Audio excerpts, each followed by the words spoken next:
What prompted you to do a story on Axis Sally? Well, I heard her broadcasts about maybe 5 to 7 years ago. Okay. And I heard them on the web.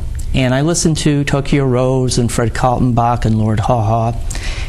But what struck me about Axis Sally was the fact that she was a skilled broadcaster. She was a skilled speaker, and you could tell that she had training. The other thing that caught my attention was the fact that there were 2 women there, and they were both identified as Axis Sally. And it turned out that there were. And then from that point on, I said, well, I want to see if there's any biographies. And I looked in the latest books that came out about her, except for a few chapters here and there, were from 1964. So I thought, you know, with all of the literature on World War II, on all the literature on Goebbels' propaganda machine, that what we really need is to fill this gap and have a book, a biography, non-fiction, that is fully documented and can show what this woman did, how she did it, the decisions she made, and why. Now, the other Axis Sally, I believe, was part of Mussolini's situation, broadcasting out of Italy. Yes. But because Axis Sally in Germany was so successful, she started using her name? That's right. That's right. She was the daughter of a New York City restaurateur, a very, very well-off guy named Zucca, and this girl's name was Rita Zucca. And when Mussolini decided to take over, expropriate the family's property, Rita went back to Italy and let go of her American citizenship. She could do it, and became an Italian citizen. She started to broadcast as Sally. Mildred Gillars, the Axis Sally that we all know, was from Ohio. She was a former actress, but Rita kind of glommed on to the popularity with the armed forces in the European theater, and she started using her name. And Mildred Gillars, who was the Berlin Axis Sally, that's how they referred to her, was indignant that this woman would step on her toes and take her name. So it's an interesting story of these 2 women. As an aside, Rita Zucca was not prosecuted for anything except collaboration, and spent 4 months in an Italian jail and lived the rest of her life in Italy. That was done to a very popular WABC disc jockey, Dan Ingram. Yes. And somebody, you know that story, and somebody in, I think it was down south using the name Dan Ingram, got a court injunction, and that stopped real fast. Yeah, I'll bet. I'll bet, yeah. Now, let's go back to Mildred Gillars' early days in the United States of America, and let's trace how she ended up going to Germany. Well, she was a student at Ohio Wesleyan University in Delaware, Ohio, in the 1918 to 1921 period. And she became influenced by one of her professors, a male professor with 2 kids and a wife. And she became slightly involved, and he that's very diplomatic. Yeah. He convinced her to go to Cleveland with him to become an actress. And he was leaving his professorship because he needed to make more money, and he joined an insurance firm. So what he did was get young Mildred to come to Cleveland and join a for-profit, it was called Chronicle House, acting school. What's fascinating about this is that soon she was absolutely penniless. She left without her mother's okay. She had $20 in her pocket, and although the family was very well off, she was destitute. And she lasted a year in Cleveland and then went to Broadway. In Broadway, she had several vaudeville stints. She did musical comedy. She did bus and truck tours, what we call bus and truck tours today in Canada and all over the United States. They played the low circuit. By the time of the Depression, 1929, 1930, she was out of work. and the acting jobs weren't coming. She was now almost 30 years old, and she became involved with another man, a British man, a Jewish man named Bernard Metz. And he was he was the amanuensis for this Armenian cult leader named George Gurdjieff. And what's incredible about this is that he later became a Foreign Service officer for the British and a spy for the British. She followed him to Algiers, where he was stationed. You got a picture of that in the book. Yes, I have a picture of them, of her on a camel on Christmas Day, 1933, I believe. It's fascinating. And that relationship cooled. And she decided she would go to Europe, meet her mother. There was a reunion in Budapest, and the two ladies moved quite by chance west to Berlin. And it's 1934. It's the dawn of the Third Reich, and she is absolutely impressed with the job opportunities to teach the music, the culture, and she feels that she'll have opportunities there that she would not have in the United States, and she remains. Her mother goes home, and she remains.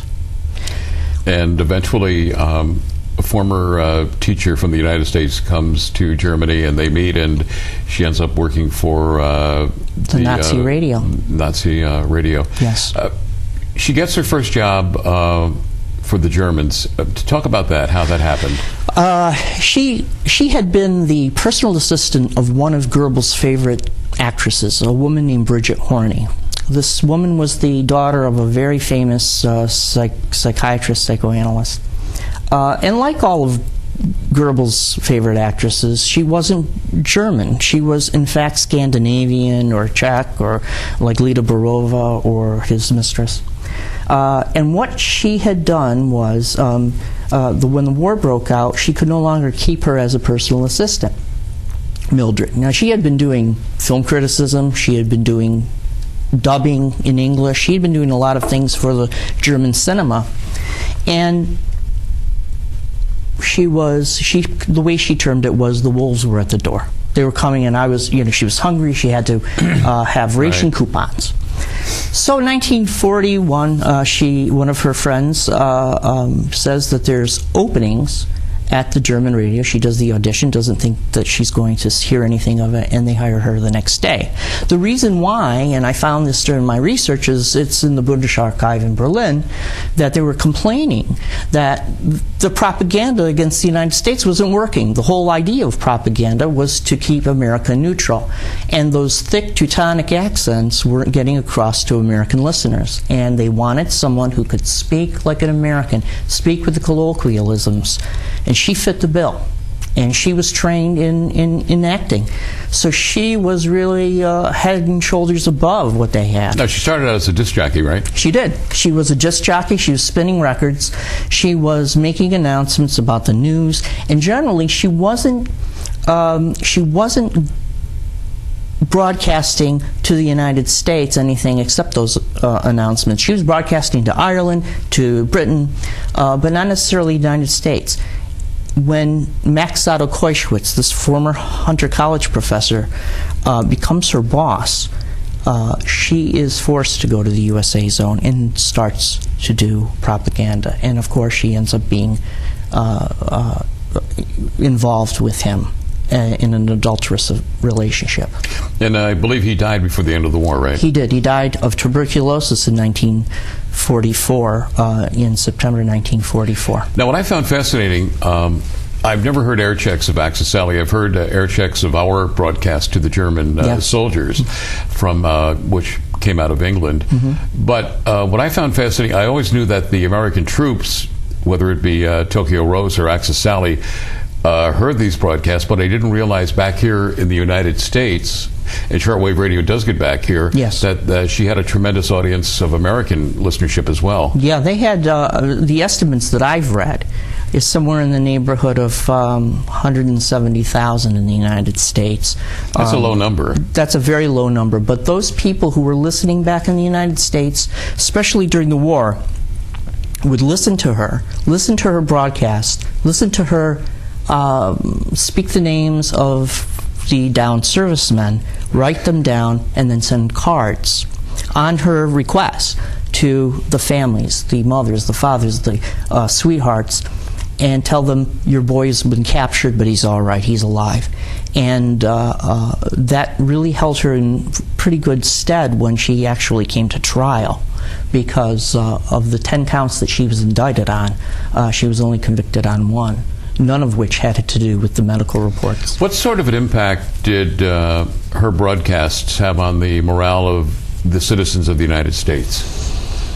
Probably none. Okay. Probably none. I think they had a greater effect on the morale of the GIs because of the fact that... And also the Navy. And the Navy, because when they were crossing over by Gibraltar, there's countless U.S. servicemen and naval officers who say, we listened to her. And she would say she knew where we were. She would say that she knew... And she did, right? She did. She did. In some cases, she did. But in some cases, the Axis Sally they were listening to was the Axis Sally in Rome. Okay. And I literally had to plot out where Mildred Gillars was as opposed to where Rita Zucca was at that time. And Rita Zucca was the one who was attached to the propaganda unit of a military propaganda unit once they started pushing up the Italian peninsula.